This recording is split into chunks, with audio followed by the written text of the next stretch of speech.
Kejutan ini semuanya serba tiba-tiba. Dan firman Tuhan sudah mengatakan bahwa segala sesuatu akan digoncangkan.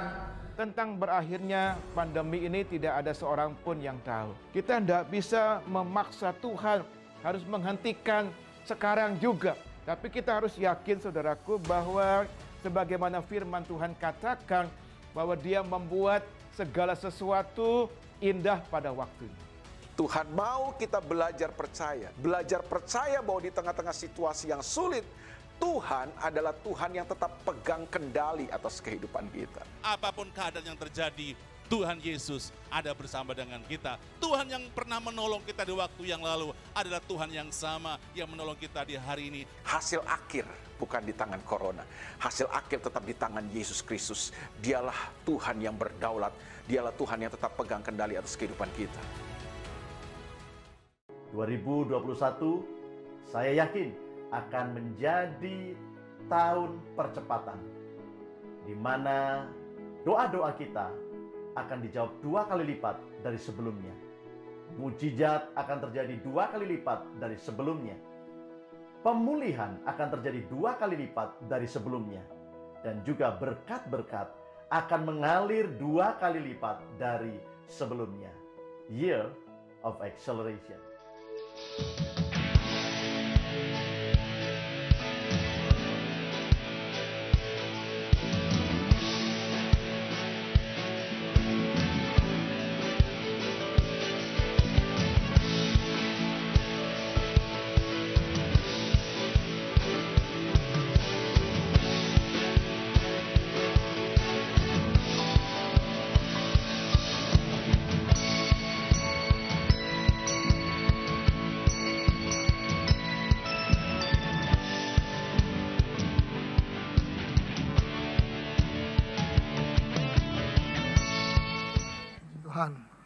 Bagi saudara yang tidak sempat saya memberikan selamat tahun baru, malam ini saya memberikan selamat tahun baru.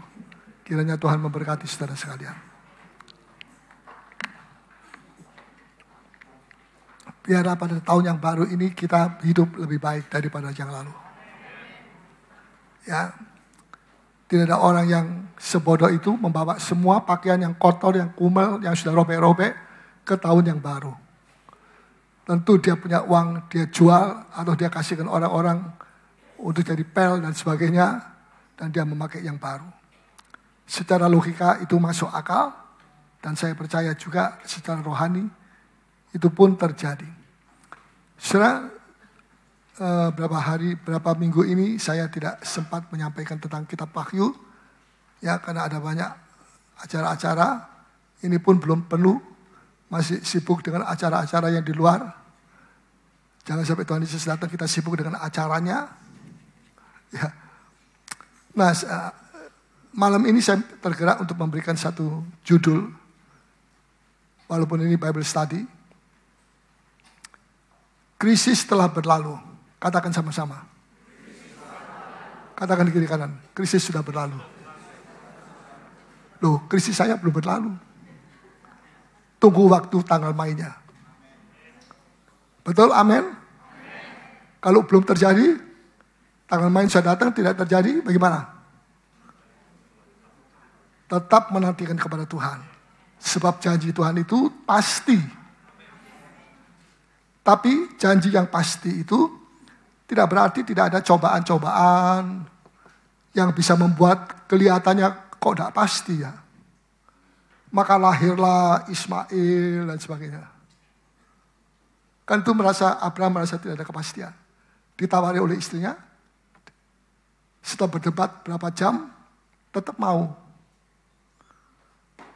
Kok diam semua ini? Di dalam hatinya Abraham, hampir 25 tahun aku menunggu. Menunggu dengan sia-sia. Tidak pernah saudara menantikan Tuhan dengan sia-sia. Hanya soal waktu. Soal waktu ini kemudian jadi masalah besar, lebih besar daripada kepastian itu. Dan akhirnya kita lepaskan. Orang lain ambil itu. Orang Kristen sendiri ini jadi miskin rohani. Sudah jangan kita mau bertindak seperti itu. Sebab Tuhan itu baik adanya. Haleluya. Jadi ada kepastian atau tidak? Apa tandanya bagi Abraham? Ishak lahir, itu kepastian. Betul atau betul? Bukan golean. Apa golean itu? Boneka, bukan boneka yang lahir. Manusia hidup ada rohnya, ada jiwanya, ada paru-parunya, ada jantungnya, ada darahnya, ada otaknya, ada matanya. Ada anak bayi lahir tidak punya mata. Ya, kita semua bersyukur bahwa kita punya mata. Ada kepastian? Punya mata? Kalau belum pasti coba dipegang matanya. Tapi jangan ya, nanti infeksi. Jadi surat krisis telah berlalu buat saya dan juga buat jemaat ini. Ya. Tapi tidak berarti tidak ada tantangan. Kita pergi ke pikiran yang seperti itu. Bahwa kalau saya sudah menang tidak akan ada tantangan lagi. Ada tantangan lagi. Daud itu berjalan dari satu peperangan kepada peperangan yang lain. Dan dia tidak pernah mengatakan atau mengeluh, saya sudah banyak perang, sudah banyak mahkota, raja-raja itu saya ambil. Kok masih tidak selesai ini masalah, persoalan ini, dan sebagainya. Tidak pernah. Sebab itu dialah yang pantas disebut lebih dari orang yang menang. Kalau kita baru berperang melawan raja kecil, kerajaan kecil, dan kita berhasil menang, kita bisa mendapatkan mahkotanya yang sebesar ini. Wah, saya lebih dari pemenang. Apanya yang lebih? Baru sere. Mau jatuh lagi. Mesti dijepit. Haleluya. Kita tidak boleh merasa diri sudah puas. Tapi kepastian itu kita tetap pegang. Firman ini ada kepastian. Kalau enggak, ini hari ayat ini bunyinya lain lagi. Besok lain lagi. Ya, jadi mungkin masih ada tantangan. Saya juga mengakui masih ada tantangan. Ya, tetapi cukup kalau Tuhan mengatakan aku beserta kamu. Itu lebih dari segala jaminan, lebih dari kepastian. Ya, dan semua ada waktunya. Pengkhotbah pasal 3 itu mengatakan pengkhotbah ya. Pasal 3 mengatakan semua ada waktunya. Coba tolong dibacakan.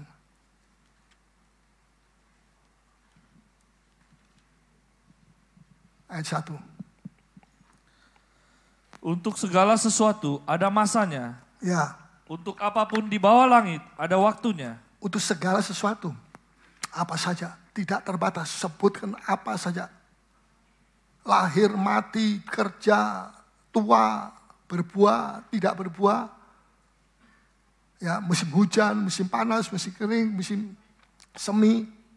Segala sesuatu ada waktunya. Untuk mengatur. Ya, pada waktu Tuhan menciptakan langit dan bumi, berapa hari? 6 hari. Ada waktunya. Betul? Hari pertama adalah terang, bukan terangnya matahari, bukan. Waktu itu masih gelap. Terang daripada surga. Menyinari dari jauh.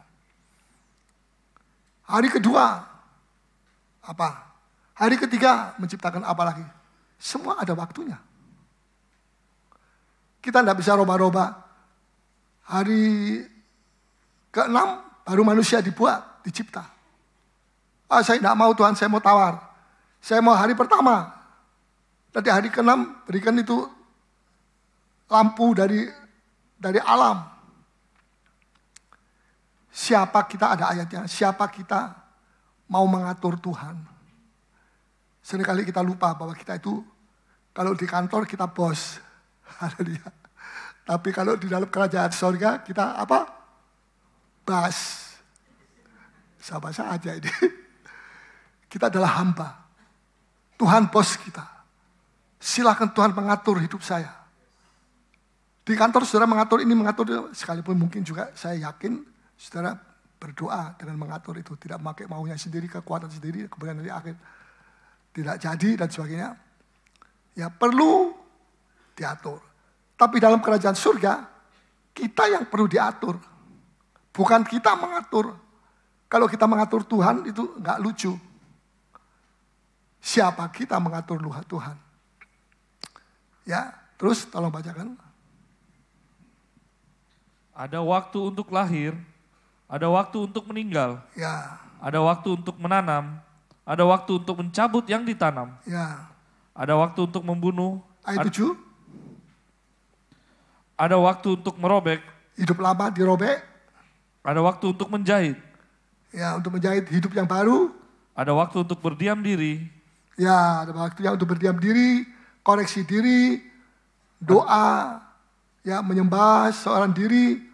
Tapi ada waktunya juga untuk berbicara. Ya, terus ada waktu untuk berbicara. berbicara. Kalau kita mesti bersaksi, kita tidak mau bersaksi, kita mau berdiam diri, salah. Salah strategi. Tapi kalau kita mestinya berdiam diri, kita kemudian bicara terus. Ya, ini salah arah, salah tujuan. Jadi semua ada waktunya. Kita mesti tahu saat ini apa waktunya untuk saya. Ya, kemudian kita kerjakan apa yang Tuhan taruh di dalam hati kita. Nah, coba saya mau bacakan Yesaya pasal yang ke-14.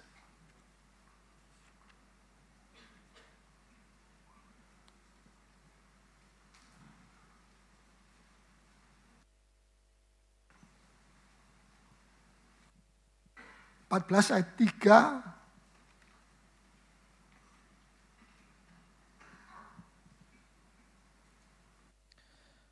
Maka pada hari Tuhan mengakhiri kesakitan dan kegelisahanmu, dan kerja paksa yang berat yang dipaksakan kepadamu. Bukan.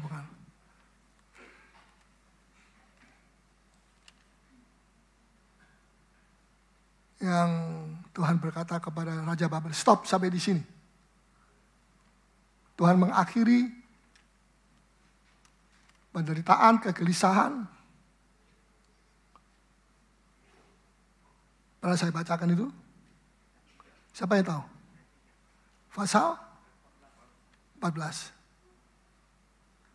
Ya, dekat-dekat situ aja saya tidak lihat ya. Ayat 3 lebih dulu. Maka pada hari Tuhan mengakhiri kesakitan. Pada hari Tuhan mengakhiri kesakitan. Dan terus, kegelisahanmu. Ya. Dan kerja paksa yang berat ya, yang dipaksakan kepadamu. Luar biasa. Pada hari siapa? Tuhan mengakhiri kesakitan. Kesakitan saya, kesakitan saudara, mungkin ada kesakitan yang lain. Pada hari Tuhan mengakhiri kesakitan. Saya mau tanya, siapa yang mengakhiri kesakitan itu? Tuhan. Biar pakai dokter 100 dokter, kalau Tuhan bilang tidak, mesti mati. Mati, moko. Pakai moko lagi. Mati, ya. Biar pemilik rumah itu bilang, dia kerahkan 100 tukang untuk bangun rumah ini. Kalau Tuhan tidak izinkan, tidak bangun seperti Babel. Tidak bangun-bangun. Kacau malahan. Bertengkar, bercerai, berpisah, tidak pernah ketemu sampai terjadilah bangsa-bangsa dan bahasa-bahasa yang lain. Ya, jadi kita mesti mengerti bahwa pada hari siapa yang mengakhiri kesakitan kita? Yesus. Siapa yang mengakhiri kegelisahan kita? Tahu, gelisah itu. Enak atau tidak? Biar makan seperti makan racun tikus. Biar makan kerupuk ya seperti tidak rasa apa. Gelisah dalam hatinya. Tidak ada damai. Dikejar-kejar sesuatu. Ya. Tapi ada satu yang bisa mengakhiri kegelisahan saudara. Siapa dia? Yesus. Bukan setan mengakhiri dia kegelisahan. Setan tidak punya kuasa atas kegelisahan. Ya. Dan yang ketiga, mengakhiri kerja paksa yang berat seperti Firaun. Memaksa kerja berat orang Israel selama 430 tahun. Luar biasa itu. Ya. Ayat yang keempat. Nah, kita bersyukur. Waktu saya baca ini saya bersyukur, terima kasih Tuhan bahwa bukan musuh yang mengakhiri kegelisahanku dan penyakitku dan kerja paksaku, ya jadi budak pekerjaan, kerja terus siang malam kerja, malam jadi siang, siang jadi malam, memburu. Kalau ada orang memburu uang, nanti akan jatuh dalam berbagai macam percobaan. Dapat uang, tapi percobaannya tidak habis-habis. Musibah tidak habis-habis. Celaka tidak habis-habis. Banyak uang, tapi uang tidak bisa menebus kegelisahan itu supaya pergi. Hanya Yesus yang bisa. Betul? Jadi bagaimana kalau ada orang duniawi? Ya kalau orang duniawi dia tidak kenal firman Tuhan ya. Tapi kalau orang Kristen sudah mengenal firman Tuhan, masih hidup, gaya hidupnya mirip, meniru orang duniawi, orang fasik. Nah, itu nanti dia akan mengalami kasihan. Ya, dia akan mengalami kesulitan-kesulitan sebab dia tidak mau berjalan pada jalannya Tuhan. Mari, gaya hidup kita rubah. Uang perlu, tapi jangan diburu. Berdoa, makanya bisnismen juga harus berdoa, berserah, serahkan bisnisnya. Ini kan bisnis, betul. Ayub itu juga bisnisnya besar, tapi dia selalu kaitkan dengan doa. Mezbah, bangun mezbah untuk keluarganya juga. Termasuk Abraham, membuat mezbah untuk Ishak, dan sebagainya. Seorang bapak yang punya konsen terhadap keluarganya, pasti dia mempunyai mezbah, doa. Ya, saya maksudkan mezbah bukan sudah nanti pulang besok cari di tukang kayu, injek tukang kayu yang bisa bikin mezbah. Tidak, bukan begitu. Ya, ini podium bukan mezbah juga. Mezbah itu hati kita, rindu. Ya, berapa waktu saat ini ketika saya sakit itu, kadang-kadang saya menjadi lemah fisik saya dan itu mempengaruhi semua yang lain. Dan saya sendiri merasa begitu, karena lemah, jadi saya doa tidak bisa konsen, tidak bisa fokus. Tapi sementara saya tidur terletak, saya berdoa, saya berada ya dengan Tuhan. Dan saya jujur, saya bilang Tuhan, saya rindu memiliki, ingin saya mendapatkan kembali itu kasih mula-mula kerinduan untuk bersekutu intim dengan Tuhan. Saya ucapkan itu, saya nyatakan itu, saya utarakan itu kepada Tuhan. Dan Tuhan baik, Tuhan memberi. Ya, alangkah sedihnya kalau orang itu jam 10 pagi mau pergi berdoa. Tapi hatinya berat, masih lihat kiri, lihat kanan, ada telepon diambil lagi, taruh, ditunggui, kok tidak kering-kering lagi ya, dan sebagainya. Kalau itu terjadi, itu sebab kasih mula-mula sudah hilang, suam-suam kuku, ya panas tidak, dingin tidak. Betul? Jadi Tuhan menolong kita. Dan kalau Tuhan menolong saya, Tuhan menolong saudara juga. Jangan datang di dalam doa dengan hati yang kesal.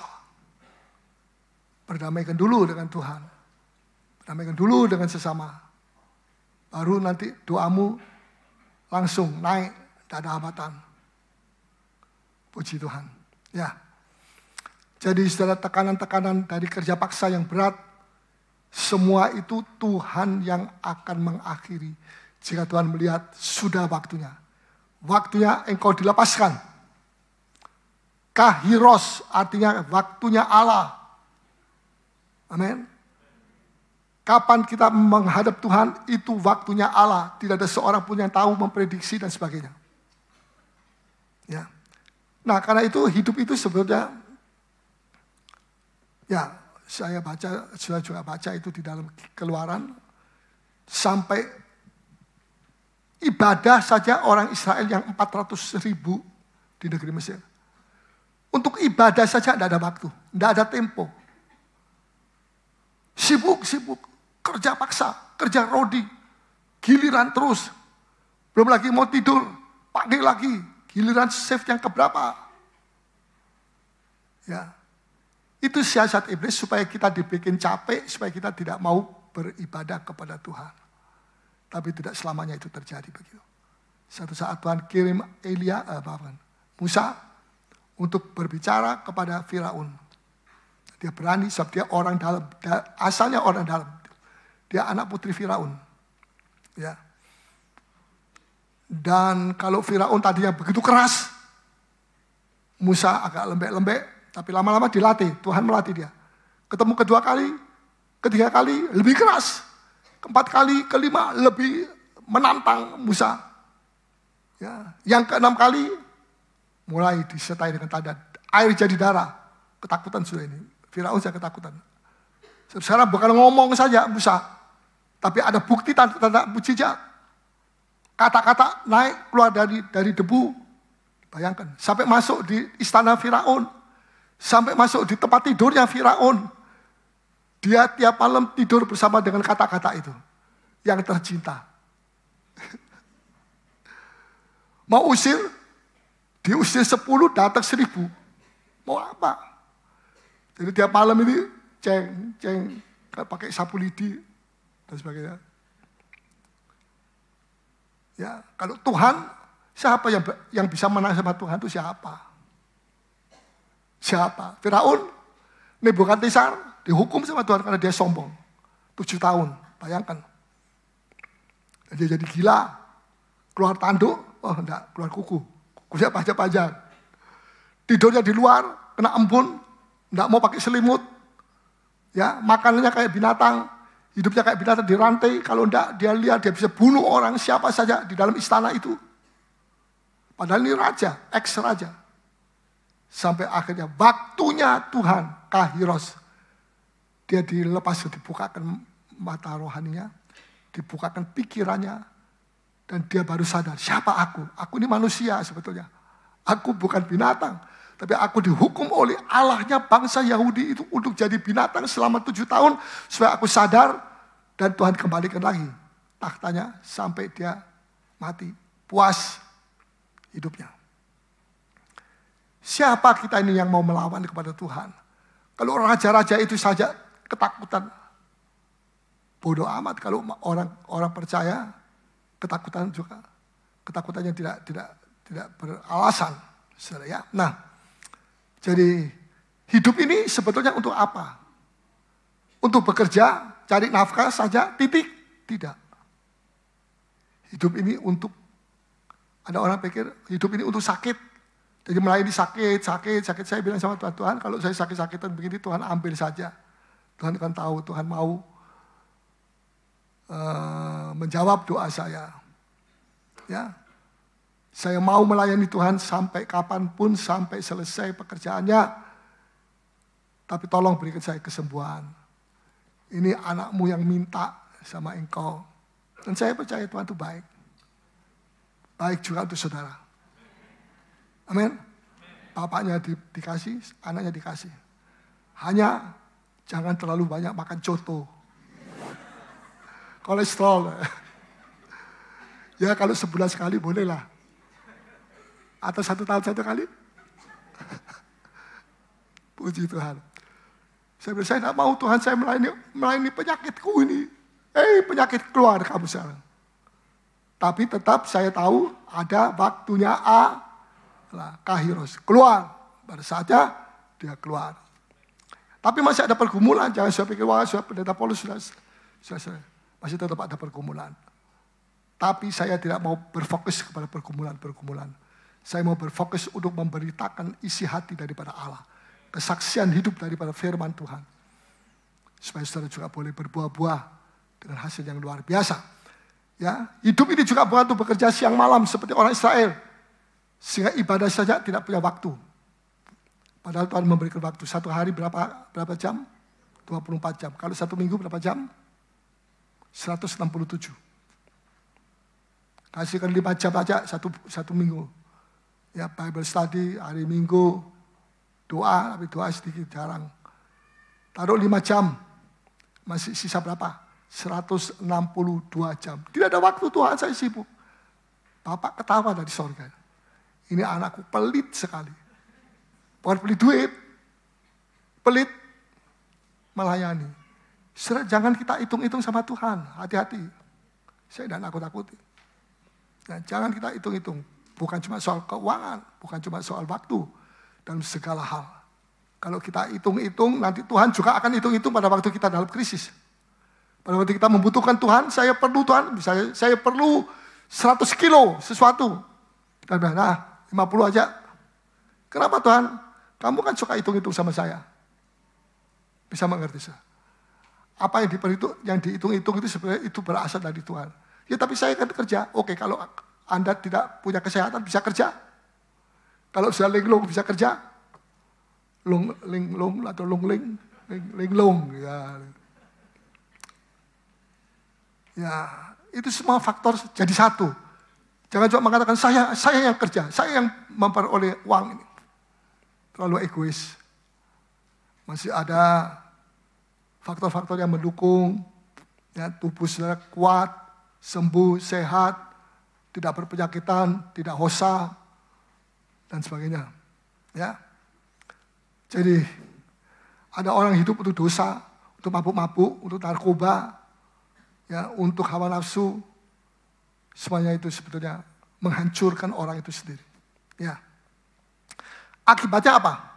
Orang yang demikian hidupnya tanpa kebenaran. Kalau kita hidup sembarangan, semau kita, ya bukan untuk melayani Tuhan, melalui manusia juga kita melayani Tuhan, langsung melayani Tuhan di dalam doa juga perlu, melalui manusia, orang miskin dan sebagainya, Matius pasal 25, itu juga perlu. Semua yang ada dalam Alkitab itu kita mesti lakukan. Jangan ini perlu, tapi ini tidak perlu. Ini perlu, ini tidak perlu. Siapa kita? Mau pilih-pilihkan lagi. Tuhan, tidak cocok ini. Untuk zaman sekarang. Cocok. Ya. Jadi akibatnya kalau begitu, hidup itu tanpa kebenaran. Menyimpang dari kebenaran. Yang kedua, tanpa damai sejahtera. Bisa mengerti? Uang banyak tapi tidak ada damai. Gegeran terus, tidak habis-habis. Siapa yang mau begitu? Angkat tangan. Siapa yang mau damai sejahtera saja? Ya tentu uang juga perlu. Ya, angkat tangan yang mau damai sejahtera. Angkat tangan. Tidak semua angkat tangan. Ya sudahlah. Saya mau terus. Karena tanpa kebenaran, tanpa damai sejahtera, tanpa sukacita, itu isi daripada kerajaan surga. Berarti kerajaan surga tidak ada di tengah-tengah kamu. Sebab Tuhan janji, carilah kerajaan surga lebih dulu dengan segala yang dibutuhkan, maka apa yang kau perlukan akan kerajaan surga.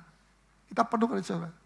Itu nanti kalau sudah mati. Tidak, sekarang belum mati. Kita perlu kerajaan surga. Kita perlu damai sejahtera. Hidup tanpa damai sejahtera itu hidup belum diperdamaikan dengan Tuhan. Tanpa sukacita, ya kadang-kadang saya tidak bisa ketawa pada waktu sakit. Saya ngaku terus terang, saya bukan malaikat, saya bukan Allah. Tapi sekarang saya bisa ketawa. Tapi saya mau ketawa bersama saudara. Siap? Saya hitung sampai 3. Jangan tepuk tangan, jangan. Saya tidak suruh saudara tepuk tangan. Ketawa. Haha. Ya keras ya. 3, 2, 1. Ya, tiap hari begitulah. Daripada keger-keger, terus lebih baik begitu. Suami istri ayo, latihan. Gak apa-apa, nanti tetangga bilang, itu orang sudah gila. Tidak gila. Tuhan baik. Ya, saudara saya tidak mau dan saudara juga tidak mau kalau hidup kita menjadi budak pekerja. Kita mau hidup kita diberkati. Kita tidak mau kita menjadi budak dosa. Kita mau supaya kita kudus. Kita mau menjadi saksi Kristus yang berapi-api. Ya, kita mau menjadi pembawa jiwa-jiwa. Kita mau hidup kita ini selalu mengucap syukur kepada Dia. Ya. Mengapa kita disuruh mengucap syukur? Walaupun tidak ada alasan untuk kita bisa mengucap syukur. Kita dalam percobaan yang berat sekali kok disuruh mengucap syukur, ini Alkitab bagaimana? Tidak salah Alkitab. Tidak salah. Ya. Maksudnya Tuhan kita disuruh mengucap syukur supaya kita tidak berbuat dosa dengan lidah kita. Termasuk pada waktu kita sakit, kita dalam musibah, dalam kecelakaan, dan apa saja. Ya semoga Tuhan lindungi, jangan sampai terjadi seperti itu. Jangan meniru istri daripada Lot. Dia pada saat dia keluar, dia pakai payung, ya dengan dipegang oleh malaikat. Yang satunya dipegang juga malaikat, suaminya Lot. Dan payung itu melindungi, bukan payung-payung yang kita beli di pasar sentral, bukan itu. Melindungi supaya tidak kena tulah hukuman. Tapi kesalahan istri Lot pada suatu ketika dia menoleh ke belakang. Dia ingin tahu bagaimana harta bendanya.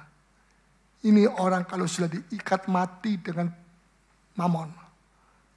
Ya, lebih baik dia yang masuk neraka daripada uangnya masuk neraka. Uangnya biar masuk surga. Kalau saya tahu dia sudah masuk surga, hati saya lega. Biarlah saya mati di dalam neraka. Tidak logis. Ya. Ketika dia menoleh, dia keluar dari payung itu sedikit. Kena samperan belerang. Itu belerang. Mati? Mati. Salah siapa? Salah sendiri. Mari kita buka 1 Petrus 3 ayat 10.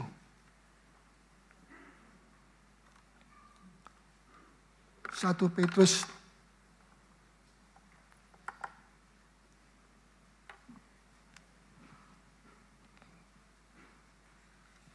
3 ayat 10. Ya, silakan. Siapa yang mau mencintai hidup dan mau melihat hari-hari baik, mau melihat hari-hari yang baik, ia harus mencintai hidup, bukan mencintai duniawi, bukan itu. Hidup artinya kita ini malah pakai hidup kita ini, tubuh, jiwa, roh kita untuk melayani Tuhan. Terus? Ia harus menjaga lidahnya. Nah, dia harus menjaga lidahnya. Kecuali kalau dia mau melihat hari-hari yang buruk.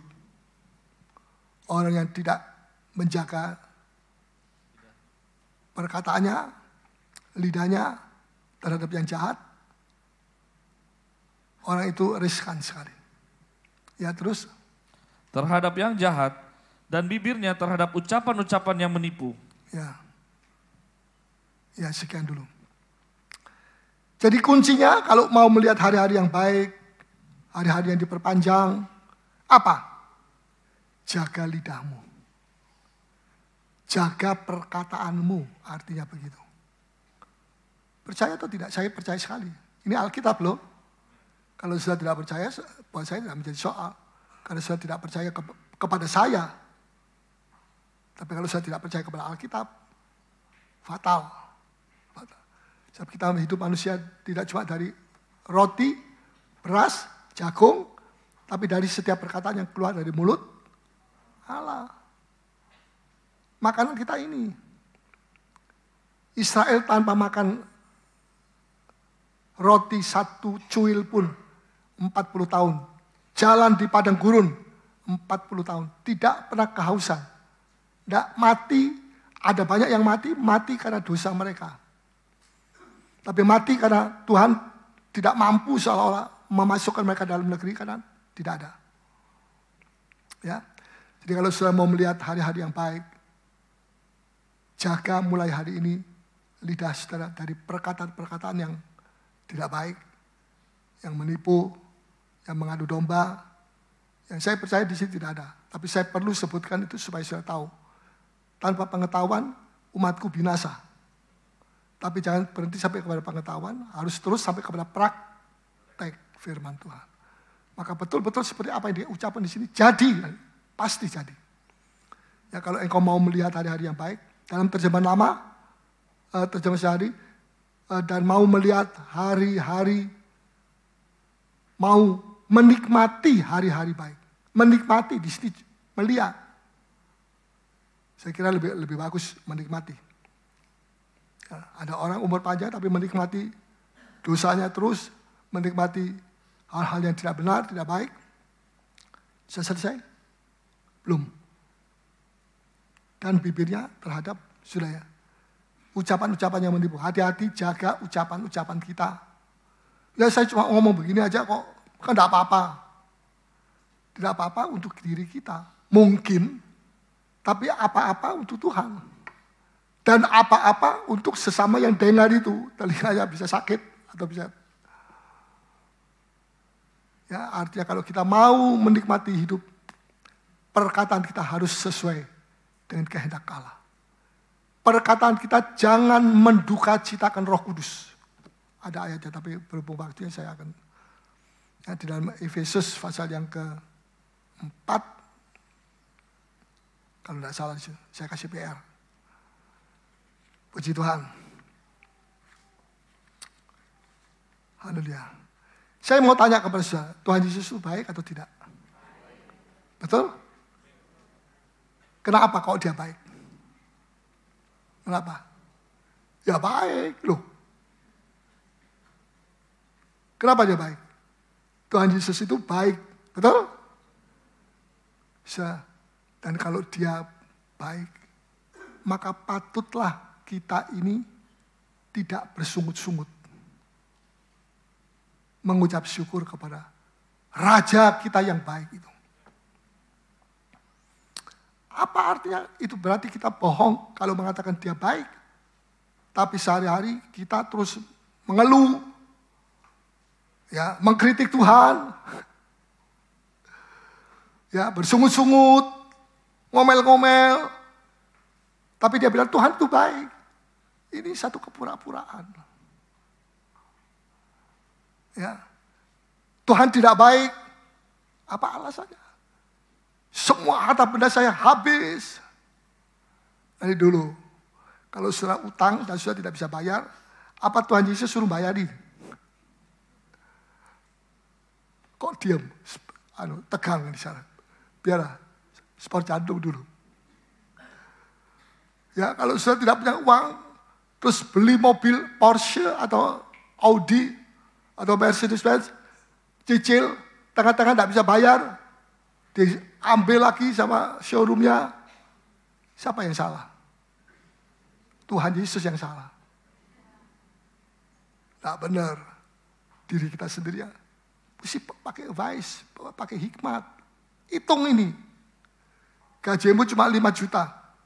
Ya, bayarannya, cicilnya 6 juta. Tiap bulan,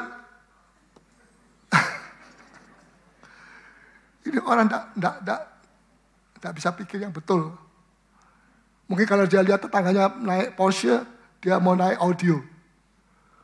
Gila-gilaan saya bilang. Nanti hari Minggu jalan kolek aja. Hari Minggu jalan perjamuan suci. Tidak cocok dengan gaya hidup. Tuhan baik, Tuhan tidak menghukum, tapi Tuhan bicara di sini.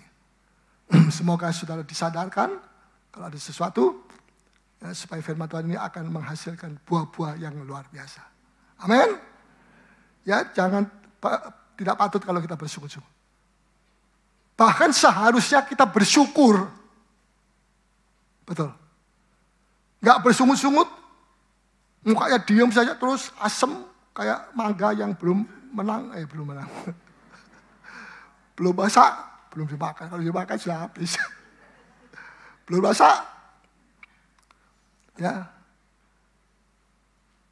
Tuhan itu baik sekali. Marilah kita selalu bersyukur.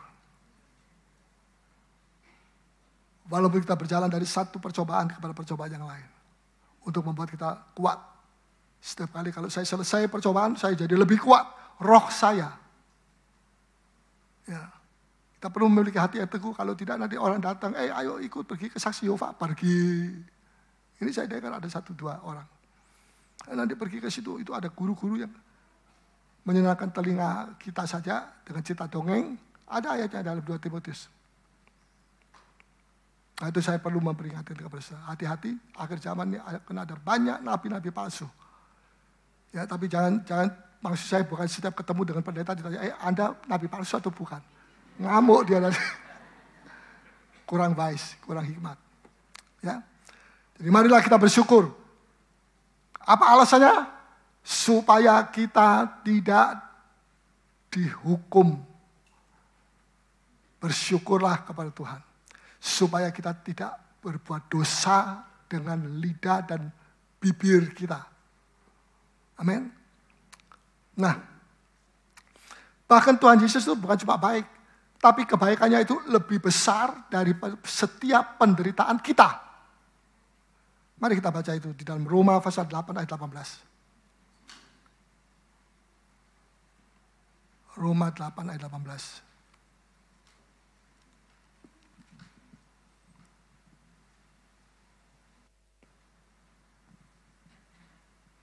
Ya. Sebab aku yakin Ya. bahwa penderitaan zaman sekarang ini tidak dapat dibandingkan dengan kemuliaan yang akan dinyatakan kepada kita. Bahwa penderitaan zaman ini tidak dapat dibandingkan dengan kemuliaan yang akan. Yang akan itu yang lebih depan. Dinyatakan kepada kita.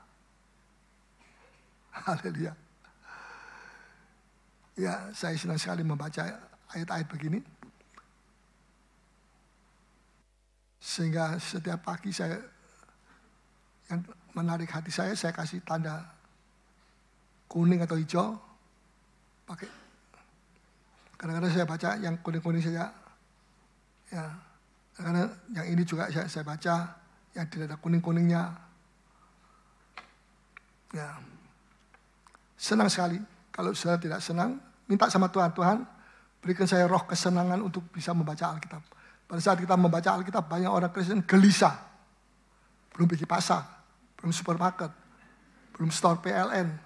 Kalau enggak nanti ditutup, dimati gitu. Banyak. Tadinya enggak lupa PLN. Tapi begitu dia mau berdoa, dia mau pergi gereja, ingat PLN. Itu kong kali kongnya dari setan. Ya, Tuhan Yesus itu bukan cuma baik, tapi di sini kita lihat apa? Ayat 18 tadi. Nah, ya, aku yakin bahwa penderitaan zaman sekarang ini, tidak dapat dibandingkan dengan kemuliaan yang akan dinyatakan. Berarti penderitaan kita kecil dibanding kemuliaan yang akan dinyatakan pada hari yang akan datang.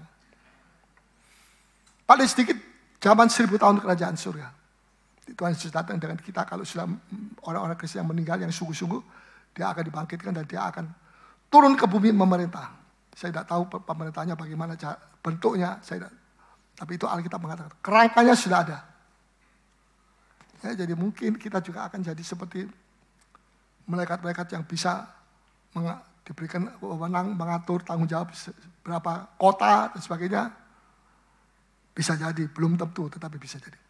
Jadi di sini kita melihat bahwa kebaikan Tuhan itu bukan cuma baik, tapi kebaikannya dia lebih besar dari penderitaannya kita saat ini zaman akhir. Ya, dan yang ketiga, Tuhan turut bekerja. Pasal yang sama, ayat yang ke-28.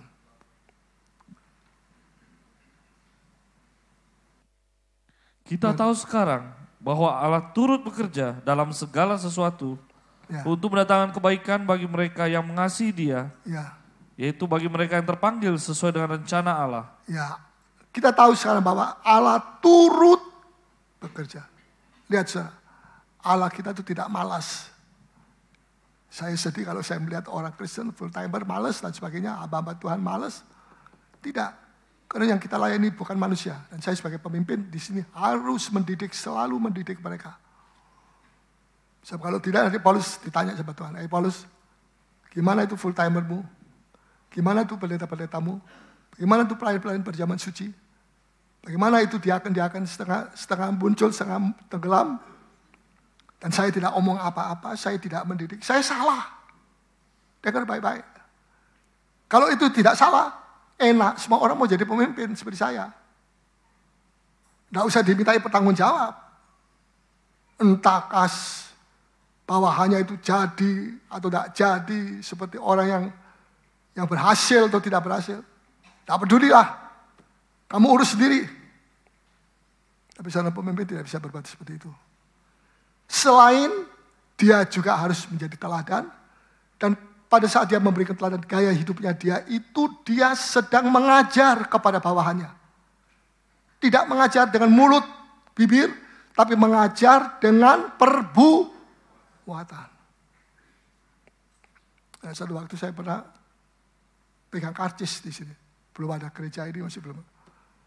Karena yang mestinya didapat giliran itu belum muncul.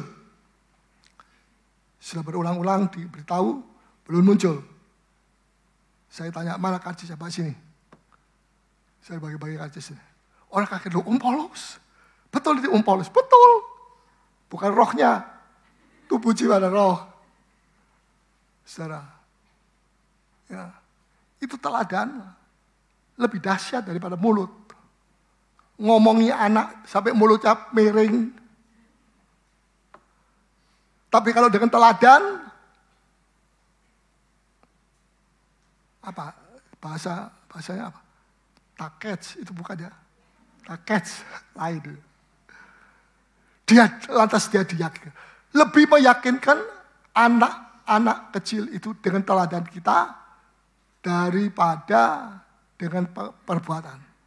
Daripada dengan perkataan. So, anak-anak itu cenderung menggunakan mata lebih banyak daripada telinga dan lain-lain. Puji Tuhan. Ya, jadi Tuhan, saya mau tambahkan sedikit di dalam Yesaya 53 tadi. Ya, saya sudah ambil tasnya, masukkan di tas yang besar, keluarkan lagi. Karena saya tidak pernah memberitahu kepada saudara, sudah selesai. Ya toh? Jadi kalau sekarang dia masuk ke tas, dia cabut lagi, resikonya sendiri. Tapi berbahagialah orang yang nurut. Saya dengar baik-baik. Lebih baik mengatur 10 orang, bahkan 100 orang yang menurut taat, daripada mengatur 1 orang, bandelnya bukan main. Coba katakan siapa-siapa. 1, 2, 3. Lebih daripada mengatur 1, jangan setengah, 1. Ya, ini kenyataan memang. Dulu saya ingat guru saya pada Taim Jono almarhum. Ya, seringkali dia memberikan contohnya dulu. Ya, dan anak buahnya ini pada waktu lihat, wah guru saya aja ngepel atau kasih minuman kepada kami yang tidak layak ini. Apalagi kami harus lebih daripada ini. Itu sangat berhasil. Kalau sudah tidak berhasil dengan anak saudara, mulailah sekarang berhasil. Dengan perbuatan kita. Dengan gaya hidup kita. Tidak perlu sampai dibentak-bentak. Hei, anak kurang ajar, anak ini, anak bandel, anak. Lain kali anak tuyul. Salah di mulut ini, ngomong begitu salah, tidak boleh. Ya oke, lembaran lama sudah selesai. Mari sekarang masuk lembaran yang baru. Amin. Mau pulang? Ya, saya tambah sedikit ya. Saya tidak pernah ragu, takut kehabisan bahan. Selalu Tuhan memberikan bahan-bahan yang baru. Terutama setelah saya mengalami penyakit ini, orang bilang, ya Parkinson itu tidak bisa disembuhkan. Tapi saya bilang, siapa yang lebih berkuasa atas tubuh jiwa roh saya? Parkinson atau Yesus? Parkinson kiri atau Yesus kanan? Yesus. Apa sebabnya? Parkinson tidak menciptakan kita. Yang menciptakan kita siapa? Yesus, firman yang menjadi manusia. Amin. Oh, haleluya, luar biasa. Puji Tuhan. Dan orang yang menciptakan, kekuatan yang menciptakan itu lebih, biasanya begitu, lebih berkuasa daripada yang tidak menciptakan. Karena itu firman Tuhan, Allah Yesus lebih besar dari segala sesuatu. Karena dia adalah pencipta kita. Di sorga ada organ-organ khusus ruangan besar, ya ada ukurannya, ada tapak kaki, ya nanti di mur, pakai mur dan sebagainya. Paha, ukuran berapa, ukuran kecil, ada kecil, ukuran dewasa, ada juga. Ya, mau ke sana untuk itu? Jangan dong, kalau bisa jangan. Utuh sampai Tuhan Yesus datang. Nah, dipotong sini, dipotong situ. Tuhan tolong ampuni saya, jangan saya mengalami seperti itu. Saudara juga tidak mau mengalami seperti itu. Amin. Ya, kabar Injil ini kabar suka, tidak bukan kabar menakut-nakuti. Menakut-nakuti. Ya. Kita tidak perlu takut, sebab yang menyertai kita lebih besar dari segala sesuatu. Amin. Glory, haleluya. Tuhan memberkati saudara sekalian. Mari kita bangkit diri semua kita datang kepada Tuhan.